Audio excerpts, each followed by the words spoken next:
दही फळे बाई हाय का घरात? आली वाटते घर मालकीन लय खडूस ग बाई. लय ऊन आहे. काय मग दही फळे बाई आवाज निघालाय तुमचा तर.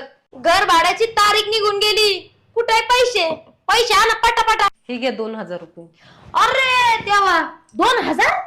आता 2000 काय होतंय? तेवढेच आहे 2000. 4500 रुपये घर भाडं आहे. ते पण मी तुम्हाला एवढ्या कमी मध्ये दिले. माझ्याकडे ना 6000 7000 वाले येत होते. पण म्हणलं चला चांगले येत चांगली फॅमिली आहे म्हणून मी तुम्हाला दिलं. टायमावर भाडं देतात म्हणून. पण तुम्ही हे 2000 चिटकवले तर दर महिन्याला हीच गिच आहे तुमची. मी नंतर देते आल्याच्या नंतर. डागा पिग पाडू नका लेकर तुमचे नाही तर भिंती ना रंगून टाकते सगळे. मागचं घरवाले असंच होते.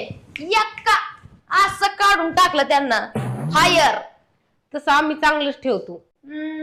काय इकडे इकडे या. हे काय